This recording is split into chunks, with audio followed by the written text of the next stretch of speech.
You are a man. Shut the fuck up. Nigga, do you got something you want to say? Don't worry about me, I'm a god. I really wanted to record this video with my voice, but my work schedule is just too jam-packed as well as working on commissions. So I just don't have the time to. I just wanted to throw that out there as an apology cause I wasn't sure if anyone was expecting it. Enjoy. I get my inspiration from my experiences, my interests and my hobbies. I really am my own inspiration. I know that sounds cheesy but it's true. A lot of my work is very Y2K, bullying inspired because I'm a girly girl and the 2000s was a time where femininity flourished in design and fashion. I've lived in New York my entire life and New York is really a design hub in itself. The subway inspired Arnold's last era and there's also inclusion of NYC in Arnold's world such as the peach being a reference to NY being called the Big Apple. Surrounding myself with creative friends as well as following other creatives and industry professionals also inspires me as well. I also have a love for fashion, a lot of editorial work inspires new, fun, creative ideas in me. Some tips I would give people is that you shouldn't spend too much time on Pinterest. I think a lot of young designers are unfortunately doing so and I feel like it's stifling a lot of growth. Your edits look like someone else's, not really your style. I think Pinterest can be a great tool for inspiration but some use it for more. That constant access to content with no limits can be a curse. You're being overstimulated. Take a step back off your phone and explore the world around you. You'll be surprised how much our surroundings rely on design to exist. Another tip I would give is to really hone in on your personal interests outside of design as they could help you develop a personal style. Also don't ever believe that you can't do something. I'm pretty much self-taught and have been designing since I was 13 years old. If you buckle down, you could teach yourself anything. Just set goals for yourself. For example, believe it or not, I couldn't do logos before 2020. I was just too scared and believed I could never do it, so I swore it off. When the panorama hit, I told myself that in these next 2 years I was going to learn logo design and become better and I did. It's a bit of a long time, yes, but the satisfaction when you've reached that goal in said time limit is unmatched. When I was 13, I began making min-ups on PixArt, believe it or not. They were kind of good but even 13-year-old me knew that PixArt's interface just wasn't ideal for design. I was still young so from 14 to 15, I made some pointless fangirl edits. Like those Galaxy ones. It wasn't until I was 16 that I picked up editing again a bit more seriously, going back to min-ups. I'm pretty sure I was editing with an app called Leonardo. It was made by the same photo editors as Superimpose, but I liked Leonardo better because its interface was the most similar to Photoshop, which I was curious about.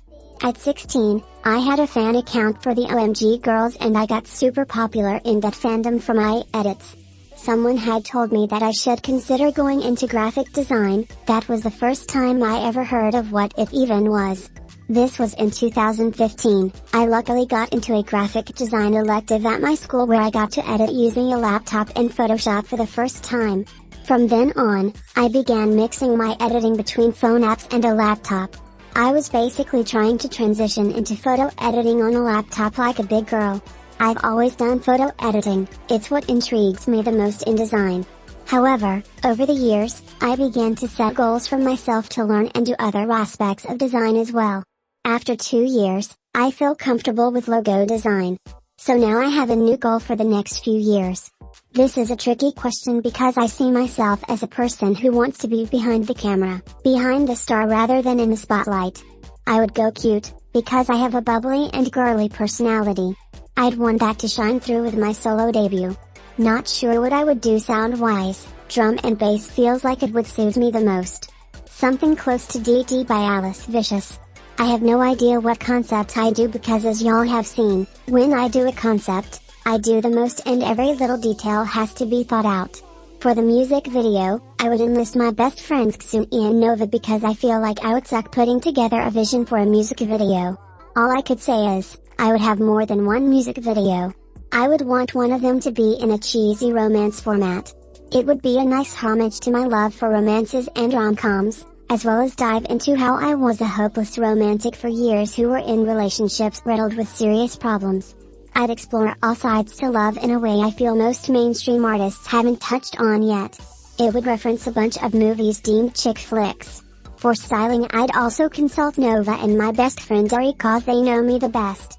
But if I had to guess, it would be a lot of Blue Marine, Sultry Virgin, NINI'S, Merrick Noel, Simone Roca, Heaven by Marc Jacobs.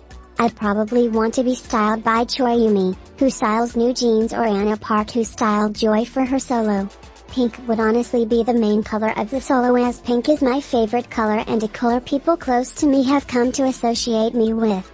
I want this aura of love to transcend through the visuals as well. The typography has to be in script.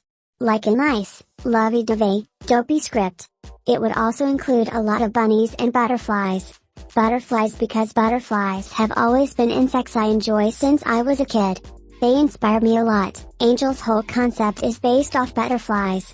Angel's logo is based off butterfly wings, which I studied to make it. I would also probably make some text work inspired by butterfly wings for my solo. Bunnies because of Asia calling me Bunny as a pet name, then morphing into the nickname Bunini. I feel like if I were an animal, I would probably be a bunny. I have pictures of me when I was younger with bunny shirts and sweaters, so I don't think it's far-fetched. So it would be fitting. Butterflies represent change while bunnies represent rebirth, not to mention both are connected to spring, which is my favorite season and what I deem as the season of love. I'm crying. I said it would be tricky, then just sat here and detailed step by step how I'd execute it. I don't know, I feel like there's just so much more to it, but if you're curious as to how a NINI solo would be in some weird universe, there it is. My mood board would include Beyoncé from Destiny's Child to B-Day era, Mariah Carey's Rainbow, Peter Collins, bunnies, butterflies, Deadstock Y2K apparel, The Design Republic, Japanese magazines, Sully, Joy, Melanie Martinez, FX's Pink Tape, Sailor Moon, TLC's Fan Mail, Strawberry Shortcake, Hannah Diamond, 3LW, To All the Boys I've Loved Before, Pretty Woman, Heather Chandler, Red Velvet, Raveena. I can be here listing all day truly. Music-wise? Fuck top 5, that's for pussies. Let's do top 10 for me. Red Velvet's The Red, FX's New Abo, SES's Choose My Life, You, Yaren Beeks Tell Us About Yourself, Red Velvet's The Rev Festival Day 2, Wecky Mecky's Lucky, Luna's XX, WJ Since Happy Moment, Joyce Hello, and New Jeans. I don't watch anime. I think my only anime content I've consumed would be Sailor Moon. My favorite cartoons are Kim Possible, The Proud Family, Scooby-Doo, all versions, Winx Club, Totally Spies, The Owl House, American Dragon Jake Long, Steven Universe, Adventure Time only when Bubbleian is on the screen calls Are You Crazy, Maya B and My Life as a Teenage Robot, but I haven't dreamwatched that one in a while, so don't take that too seriously. I do recall some weird ass episodes. I feel like I'm missing more. I don't know, but this is my list. Oh yeah, Nova is watching Bee and Puppy Cat with me. It's my first time watching, I really like it.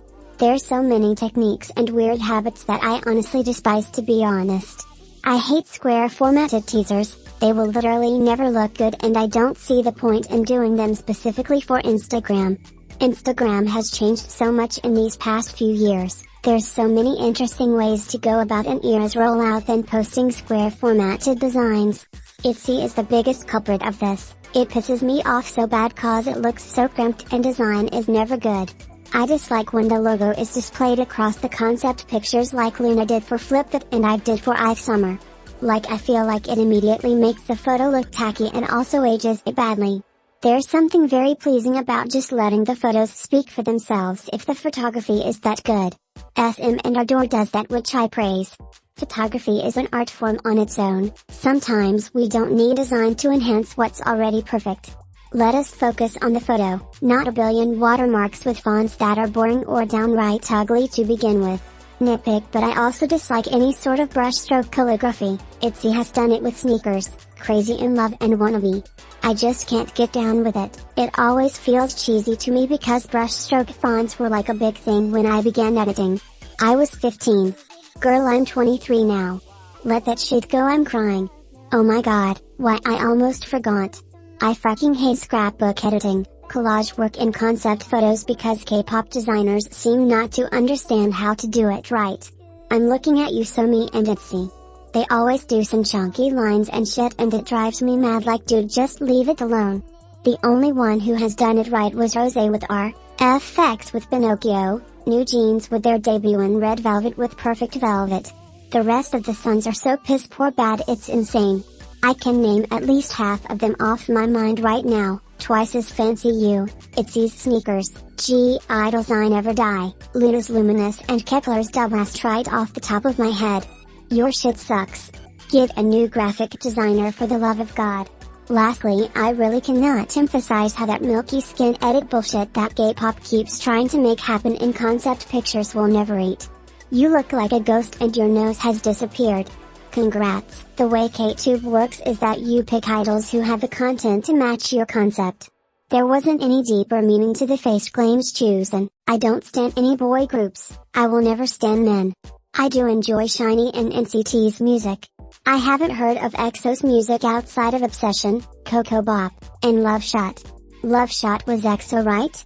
Lord, am I mixing them up with that flop YG group? Icon? Some shit? I don't know, girl.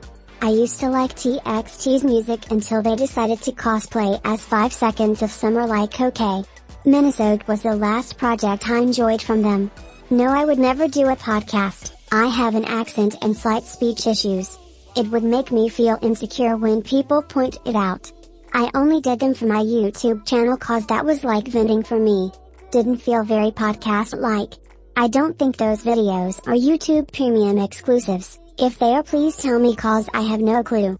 I already gave tips earlier, but I think one thing I could add is that don't get sucked into design trends if they aren't something you do without being influenced. I've always hated minimalist design. It's made my eye twitch for the past few years because that's what's popular in America right now.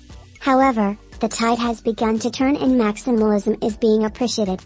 This was always my style, regardless of what's popular. I'm saying this because I see a lot of designers getting stuck into the trap of the Y2K style when it's most likely not something they'd stick with when it fades out or becomes corny. I'd be sick if I began editing in a minimalistic style just because it was popular only for years later to realize I hated that shit, never thought it was good, and now I'm looking at all my old work like it's an abomination. Not saying don't try other styles, but typically when people do a Y2K style, they kinda just stay there and don't experiment at all, LMAO. But then again, like I said, that's the Pinterest effect. Are y'all gonna make fun of me? I'm not a gamer at all. The only games I've played in my 20s are Animal Crossing Pocket Camp, Cooking Mama, Star Chef on the App Store, Sims 4 and the little Uno game that comes in iMessage. I'd be tearing that up with Nova and Xini. OMG, also that iMessage cup game and the golf game, Asia be whopping my ass in that. It was really bad. Like, I hated it. It's almost as if the writers forgot that the key to writing a show is showing growth, in which none of the girls do. It was so shocking to see all of them regress and be worse than their season 1 selves. They ruined both Cassie and Jules pretty much for good. I'm not saying shows can't have gray area characters, but nothing Cassie nor Jules did was in the gray area. Cassie was well aware of how abusive Nate was to Maddie, even downright defensive about it, but she still chased after him knowing it would hurt her. Jules going full force ahead and cheating on Drew was the true nail in the coffin for me. Like, I fear I may never tune in again. I fought so hard for Jules too, like that was my baby girl. I jumped in front of every bullet for her only for the writers to do that bullshit. And yes, I'm blaming the writers because all my girls were so goddamn out of character. Maddie was the only one who showed any type of growth, and even then, I was annoyed with how her story was still tied to Nate. I'm sorry, but this show is not realistic whatsoever, so no, I did not need to see no realistic moody, upset Maddie over no damn Nate. Season 2 should have been where we finally see Maddie actually focus on herself and see more of her interests. They tried to do that with the whole babysitting thing, but I don't count it. I would have liked the season to focus on her love for fashion and her throwing herself fully into that to get over the breakup. Throwing yourself into art to avoid the pain you feel is realistic, yet not something explored as often in media yet. Like, the characters just don't feel like characters anymore. The looks also were hit or miss this time. The best looks of the season came from Maddie and Cassie, and yet almost all of those looks are barely featured on screen for more than 3 seconds. Like, whoa, what the hell? This is a show that lived or died by the fashion, the makeup, the weird clever editing and lighting, yet season 2 felt like it lacked all of that beyond episode 1. Also, fuck all them sex scenes, bro. That shit was so unnecessary. You don't need to show teens having sex. Especially at the graphic level season 2 did. Cassie and Nate's 5-minute long ass sex montage is literally a Pornhub original. It was so jarring, and mind you, the sex scenes did nothing for the plot. All the information we got during the montage would not have changed with their removal. I hate shock value decisions in media, and I feel like Euphoria is riddled to the brink with them, and it's crazy how almost all of them involve Cassie's character. Like, please get it together. Then don't even get me started on the plot holes. We get to see every damn scene of Maddie grieving over a high school breakup, but Cassie does not mention her abortion from season 1 whatsoever. Jules' only real interaction with Nate is at the party, despite the fact that Jules and Nate's relationship is a massive plot point in season 1. It sucked. Like, I genuinely hated it. Not even the cute looks could get me to rewatch season 2. Also, they be treating Gia solely as a plot device for Rue. Like, stop having my bitch peek out that damn corner. Yes, very strong, 2 years strong. I reflect on our relationship whenever our anniversary passes, and I think about how the both of us have grown a lot since the beginning of our relationship. As I had bipolar disorder, there are many disadvantages that comes with relationships for me, especially as I have trauma from unhealthy ones. A lot of my old partners would provoke me on purpose because they'd like to see me get riled up. There have been times where I would be upset about something, not knowing it was simply a thing I misinterpreted, and it would lead into me getting very emotional. Before, she didn't really know what to do because we're both new to this, and so things would get messier than it needed to be. Now, she pretty much knows how to de-escalate a situation before it gets to a point. When it's serious and I'm in the wrong, she's stern with me. I appreciate it a lot, as I struggle sometimes to understand things. I need that very straightforward, yet calm, "You're wrong and you need to calm down." When it's not heated, which most times now it never is, she'll explain to me why I'm wrong about something. It'll still take me a second to really get it, but most times, I do and recognize where I went wrong. I've learned a lot from my girlfriend in these 2 years. It feels nice to have a partner in which I feel comfortable asking questions when I'm a bit confused, or a partner who would listen to me ramble on about something even if she disagrees or isn't interested. I also realized through dating Asia, that I'm actually a very sensitive and fragile person. Before dating her, I think I had this very cold, I don't give a fuck, mean image of myself, and a lot of that came from what people perceived of me. However, through dating her I realized that I'm actually the complete opposite of that. I am sensitive, things do hurt me a lot, and it's only now that not only I realize that, but I've begun to say when things do hurt my feelings. There's just a lot I've learned about myself in a healthy relationship that has shocked me, yeah. Oh, I also just don't post about my relationship online anymore. Like, that shocked me the other day. We had a huge argument that led to us breaking up over that cause I was being shady as hell and she didn't like that. I cut out that behavior quickly and hadn't even noticed. OMG, why, it's giving maturity, class and bills paid on time. Wait. Also, hi to the new strawbesties, cause I just found out some days ago that there are people who have no idea we're dating. I guess something for y'all. I have a video on my channel where I spoke about our relationship on our 1-year anniversary. Probably gonna delete that soon cause yuck. I had just woken up too, extra yuck. We had 3 collabs, my videos are still up, hers aren't. In some of her older videos, if you look at the time on the Mac layout, it's our anniversary date. The date is on my layout as well. I think the 6:15 time is a reference to when I realized I had a crush on her, which was the 15th of June. Pretty sure the next day I had posted about it. I made 2 logos for her, 3 banners for her. Oh my god, the strawbesties don't even know about the Asia/NINI'S project. So basically every single month of our relationship for the first year I had made an edit about our relationship. The Asia project was when I created an entire food brand based on her for her birthday. You could find the food brand page still up. It's called The Asia Co on Instagram. It's like one of my favorite things I've ever done actually. I fear I don't speak about it enough. Anyways, I can't think of any other NINI'S breadcrumbs for you all. My Edit With Me video was in her intro at some point. You could find it on her and NINI'S VCR channel. Y'all better be subscribed. But yeah, we're perfect and I'm happy. I love my girlfriend with all my heart. I love it. I binged season 1 so I actually get to tune and live this time. ABC is very hit or miss with their sitcoms, so I'm glad Kinda got the chance to showcase her talent. Amazing ass casting too, like Jesus, as Asia would say, whatever that means. Hallie is my best friend from when she was 3, so I had already seen the trailer before anybody else. When I saw it, I teared up. I was like, oh my god, it's Whitney Houston. It's a shitty poo-poo platter ass album until she gives us the visuals she's gatekeeping. Bitch, we not buying no Tiffany & Co., especially not after you told us to quit our jobs. We broke. Give us the music videos. In all seriousness, album of the year. My personal favorites are Virgo's Groove, Plastic Off the Sofa, Heated, Alien Superstar, Energy and Pure/Honey. I gotta be in the mood to really bump I'm That Girl and Summer Renaissance. Asia 100% does. I never made playlists before I met her and her ass has like 105. It's kinda funny. She gagged Spotify like, oh okay, I thought I made it clear in the Worst Velvet video, it's Queendom, I'm crying. Queendom sucks, dude. As a Red stan I wanted to swing on them so bad, cause why would you ruin my life like that? Should I make a video detailing how Queendom is the worst Red concept, or would that make me now look like a pick-me Revlyuva? I don't know.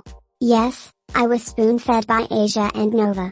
I stan Momoland, so yes I would be interested, even though that would be a short-ass video cause Momoland do 2 things and call it a day. Who the hell asked this question? Who are these nuku-ass boys? I love the New World cover art, actually really nice. Okay, I'm feeling it. Now why I went to Google them to give more of my thoughts and I see a racism scandal. Girl, who the hell asked this question? Bitch, not you. Trini set me up, I'm crying. 9i, more like black eye, cause that's what I'm gon' give the creative director for this bullshit. Black people can never be happy. Beyonce. As simple as that. Charlie XCX doesn't consider herself one, but I do. Fall in line, ho. It's her. I'm not giving my opinion on this. Y'all not finna whack me again over the Luna solos. I know a setup when I see one. Styling is subjective, to be honest. A lot of gay pop stans only enjoy when idols wear name brand or outfits that feature a lot of logomania. Not saying I don't enjoy some of those styling moments as well, but then they'll turn around and say anything that's avant-garde or camp is horrible cause it's not mainstream fashion. Rubs me the wrong way, so I'm not going to give who's best. I'm just gonna say my personal preference. I really love New Jeans outfits for their debut cycle. In general, if we minus award shows and appearances, I feel like 9 times out of 10, Emma tune in for some Red Velvet styling. It reminds me a lot of my own personal style, so I would say them. If you're curious about Solo, I personally feel like Joy takes it home for me every time. If not Joy, then Jenny, but I want more from Jenny's styling. I wish she would lean a bit more into that whole Hollywood aesthetic cause she sort of likes it. Maybe mix it in with her more modern attire, not sure. Every time I hear someone say they found my videos in the lead up not follow with Asia's name, I get genuinely shocked, like, I'm giggling. Anyways, thank you for the kind words. I'm very happy my videos have piqued your interest in graphic design. That feels like a huge accomplishment for me. Let me know how your beginning journey goes. I wish someone would have told me to do research when I first started out designing, so I'm here to tell you to begin doing research as early as you begin. Because we're living in a cyber age where hobbies can be picked up on a dime, it's so easy to be like, oh I don't need that, and I definitely was like that. Doing your research will literally do wonders for your work. And the best part about us living in a digital world is that there are tons of design books that have been scanned and are available to read and view for free. Recently I read Contemporary Graphic Design on Internet Archive, which is a place you could find a shit ton of archived magazines and books scanned for free. Only downside to Internet Archive is that only one person can borrow a book at a time, which sucks. Archives.design is also a great site to navigate and find the graphic design books on Internet Archive. As far as free apps, I know a lot of people use Ibis Paintex these days. I would never tell you to pirate Adobe Photoshop and Adobe Illustrator because that's very illegal and bad, like I would never tell you Wink to go. Wink. Pirate Photoshop. Wink. And illustrator. Wink. Like never. Also I love you more. Thank you. Y'all are so nice I'm crying. What's irritating is that all the creative directors suck ass and none of the concepts are being fleshed out. It's frustrating for me cause I'm just yelling through the screen like oh no don't do that, do this. Also I hate the plagiarism so much. I think the most irritating thing to watch so far is SM's creative team try to get away with plagiarizing things and then when they realize that people noticed, they try to work with the artist afterwards. It's just very distasteful to me, especially with how competitive the graphic design industry is, let alone in K-pop. You have to have a certain number of relevant work projects to even apply to some companies. Like it's already so hard for artists as it is, you're a huge company to pull in huge profits. Just outsource the work to the creatives whose work you want to replicate so bad. It's literally just that easy. Thank you. I'm shocked to see so many say that. I'm glad my channel has boosted your love for graphic design. I think one of my straw besties said it and I definitely agree. SM are definitely finding their footing again after some key players on their design team left 4 years ago. This year some of their best work has been showcased. However, I think they're dropping the ball big time in other areas, such as visual storytelling. I appreciate the efforts to return to form, even if I feel like they could still be better. It's been an amazing year thus far to watch. If I had the opportunity to direct any of their projects, I would choose Aespa's Girls specifically cause I feel like there were a lot of mistakes involving the era that didn't involve the music as well. A lot of the era was pretty much pointless. I think I already gave my thoughts on what I would do though. Maybe I should go more in depth soon but I don't feel like doing that right now. Boy groups benefit from sexism and it rubs me the wrong way when boy group stands try to act otherwise. Yes, they are marginalized themselves as Asian men, but just because they are a part of a marginalized group does not mean they can't be oppressors in their own society or benefit from sexism. Despite the fact that girl groups are essentially the bread and butter in most companies, hence why companies tend to debut girl groups first. No matter how a boy group sells, they are always given a full budget and a proper promotion cycle in comparison to their girl group counterparts. It's also worth pointing out how a good majority of boy group members are actually not good dancers at all, their style seeming very jagged and not smooth whatsoever. However, this is almost never pointed out, in comparison to girl group members who are often disparaged for being lazy due to simple mistakes or people hyperfixating on their mistakes as well. Then it's a whole nother can of worms when you begin to look at the differences between how men and women are treated in relations to scandals and publicity. I also think a lot of these boy group members are absolute monsters beneath the pretty image their company crafted to be desirable to people. There's just a lot of opinions I have regarding boy groups and their place in the industry. Them benefiting from privilege does not mean they don't deserve to exist, it's rather that I wish this privilege was acknowledged by the company, the industry, the men themselves and the fans. Like boy group K-pop stans swear that K-pop is progressive simply because their boys wear nail polish, have long hair and wear crop tops but then fail to point out that these same men would begin to over-exaggerate girl group dances for a cheap joke. It's also interesting that progressive is a term used to describe these men, being that the same men they claim are breaking gender roles are also the same men they assume are secretly gay. You're not making the commentary you think you are, I fear. Sorry it took such a dark turn, but there are many reasons why I don't use my platform to speak about men. They will always have an audience regardless due to the power imbalance. Also thank you. I would love to do more edit with me's cause I love when you babies see me work, but the problem is I'm working with my old laptop. I take a long time to edit, so screen recording my editing takes up a lot of space in conjunction with my laptop. The issue isn't it being saved as I have a hard drive but more so actually recording it. Both take up so much space on my screen that one's either crash. I'll still try and see if I could make this possible, but please don't be upset if it's unedited. I just can't be bothered at that point. My favorite design trends are acid graphics, neo Y2K, 90s nostalgia, anti-design, maximalism and bubble typography. Not sure what my least favorite trend is right now honestly. But I've probably said it in passing, depends on how I'm feeling and what I'm eating. If I'm eating cereal then after breakfast because the toothpaste affects the way that it tastes. If I know I'm going to eat like just a bagel or some pancakes with sausages then before breakfast. The taste will eventually go away after some bites. Best pasta shape OMG. I'm a big pasta lover, so this is a hard one. Okay, listen, hear me out. I feel like you can never go wrong with fettuccine and rigatoni, but farfalle is just so cute. Like, what do you mean I could make my pasta look cute? Y'all are asking me such subjective ass questions, I'm crying. What I'm supposed to say? There's like 1,000,001 concepts, quirky concepts, because there's so much you can do with it. It's missing everything. The competent storytelling, good designers, someone who's willing to start trends rather than follow them. Every group keeps trying their hand at a story, but no one is doing it right. It's crazy.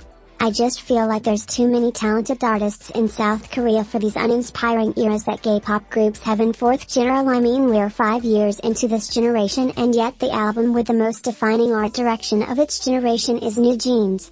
You're probably like, why is this a bad thing? It's because when you take a step back, Nationality has been involved with Pink Tape, Four Walls, The Red, and Perfect Velvet. All albums that also were visually defining for their generation. As much as I am a fan of her work, it's incredibly disappointing that in the time of her 2018 hiatus, no one has been able to match up. Like, the woman has a chokehold on 3 eras of K-pop art direction now. If companies would allow new talent in, this problem could have been fixed. We need new people with new visions and fresh ideas. They still do exist. If companies scouted creatives the way they scouted some of these untalented yet visually beautiful ass idols, maybe we could get somewhere. I'm not. I was a student in 2020, but I dropped out due to the pandemic. My girlfriend and my friends had convinced me enough that it wasn't worth it to return back. It's a hobby and technically a job. I'm a freelancer, so I take commissions, but I also do personal work as well as my videos, serving as a way for me to speak about my two interests combined. A lot of people, especially this year, have posed the idea of applying to companies. Like I said earlier, the K-pop industry is very competitive regardless of the occupation you're going in for. I also know not a lick of Korean and would have no desire to move over there to work on base if that's what would be required. I would much prefer to stay in New York. My end goal is to work with various Western artists. I am planning to apply to various companies by the end of the year, though. I hadn't spoken about that publicly because it's still something I'm on the fence about, and I also feel like a lot of people online are weird and vindictive. It's not info I wanted to put forth only for it to be thrown back in my face when I'm critiquing someone's favorite group's art direction because they didn't like that. But yeah. Thank you so much. I got good at designing from practicing design and doing research about design. I already gave tips earlier, so follow those and I think you could have a good starting path. Thank you for the compliment, and I'm glad you think that of my channel. I'm still in a love-hate relationship with it, unfortunately. This question is a bit broad, but I do believe I answered something similar earlier. My surroundings, my personality, my interests, and how I grew up are directly responsible for my work. I gave my thoughts on both, one in my last video and the other on my community tab, but I'll repeat them here. Flip That is a mediocre tropical house song, truly awful. It deserved all the tomatoes it got thrown at it, and if you see an orbit trying to tell you that if any other group would have released it everybody would have loved it, ask them how waking up from that dream felt like. The album is leagues better, they actually sing on it, which makes me happy. They sound beautiful. Luminous is dog shit, not kidding. Also, I gave my thoughts already to a few people, but I'll repeat it here as well. Luna needs to let go of the everybody can be Luna bullshit until they get formally educated about issues that affect the marginalized groups featured in their music videos and give equal representation to the girls in the group. It's ridiculous that we would have to educate a group that should have been educated long ago on bare minimum issues, given how many times they've beaten this concept into the ground now. Then how are you giving a platform to other women when you barely give one to Yeojin, Vivi and Galwan, who are snubbed in almost every song and or music video? Are Yeojin, Vivi and Galwan not worthy of the representation these other women receive? Are they not also a part of a marginalized group? Like, do you see how it starts to go from equal representation to a marketing gimmick real quick? It rings hollow to me. My top concepts are cute, quirky, teen crush and dream pop. I feel like other concepts haven't been executed well most times for me to even say they are my favorites, honestly. Contrary to popular belief, I love Lestrafem's concept, but the execution sucks. Who else? I'm trying to think. I can't think right now, but they are the first who come to mind. Actually no, I hated Queendom's execution too. I remember I was planning on doing 2 videos of Queendom, one on how I would have done it and then another on what if the title track of Queendom was Pose. I actually did teasers for that one, I'll show them here.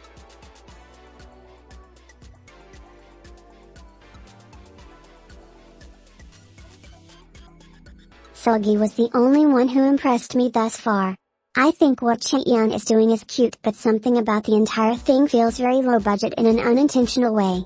I'm hoping she impresses me cause I love a good campy horror era. Unbe looks boring per usual, they put no effort into her visual work whatsoever. The glitch music video and that one photo of her underwater is the only thing I've been impressed by concerning her. She needs a new team immediately. They aren't playing into her strengths whatsoever. EXID comeback sucks. I'm not even gonna elaborate why, I'm just gonna put the messages between Nova and I on the screen and let that speak for itself.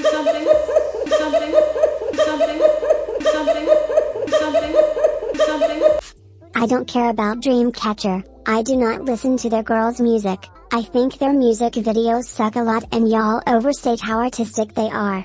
Very low budget, bare minimum, and I need y'all to never put them in the same category as Luna's shit ever again, I'm so serious.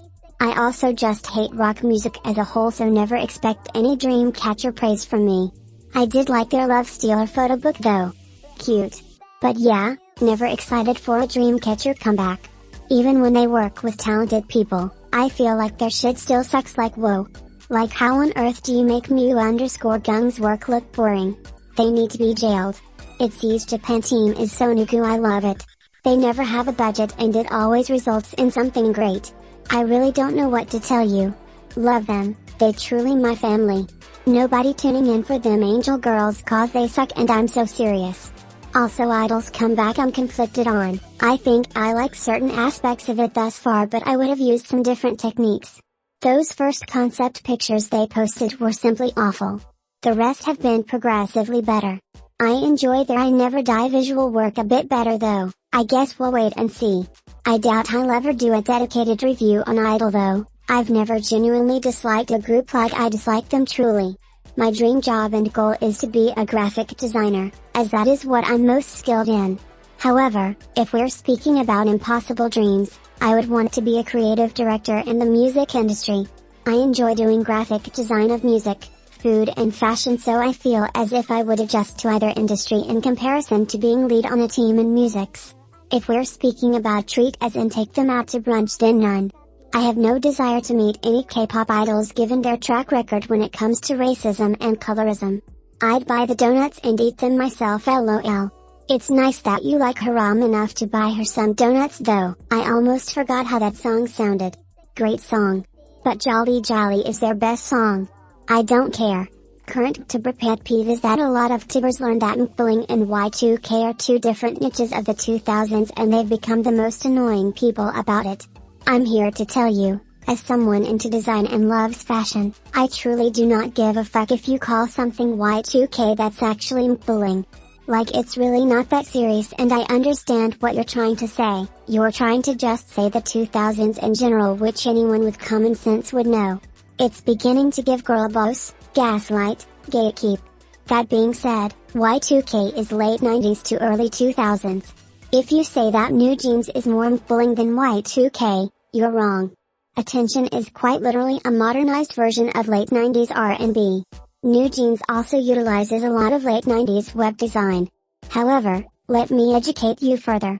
New Jeans is actually neo Y2K, which is the revival of the Y2K aesthetic but more modernized. They are a blend of both, not one or the other. I'm perplexed as to why people would even say they are more MPulling. There are contemporary designs in their work. That New Things project they did has no elements of MPulling whatsoever. The most you could stretch any interpretation of that is probably with Danielle's face stickers, but other than that, girl no. The way I hadn't even known Tibbers were doing this until I kept stumbling upon videos that kept repeating this. Y'all side-eyeing others for being wrong when you yourself are wrong as well, I'm crying. Anyways, this was a little pull from my New Jeans script, but I decided to touch on it here cause I keep seeing it and it's driving me nuts. Well, you pretty much said it. SM and Adore are the only companies I would consider working at, even though I have issues with both of their ethics at times. At the very least, I know if I would work with them, I'm getting paid for my work. If I apply to BlackBerry to work with Luna, I am not receiving a paycheck nor a complimentary mint. I would never want to work at JYP, they seem a bit too uninspired at that company, and I don't think my presence would change that. I think some of the strawbesties would say Source Music cause of them Angel Girls, but Source Music kinda sucks when you think about it. Like they only got good with art direction during G-Friends last year. All that shit before was ass. I think maybe Mystic Story would be a nice match for me too. What do y'all think? My answer would be SM, Adore and Mystic Story. That was a really nice note to end on. Thank you for all the questions. I had never expected to get 51. It truly shocked me. I hope my responses were very thorough and y'all took something away from them. Maybe people got to know me better, I hope. I love you, strawbesties. Happy Friday. Enjoy your weekends. Who fuck is it? You're expecting funny morals from cable.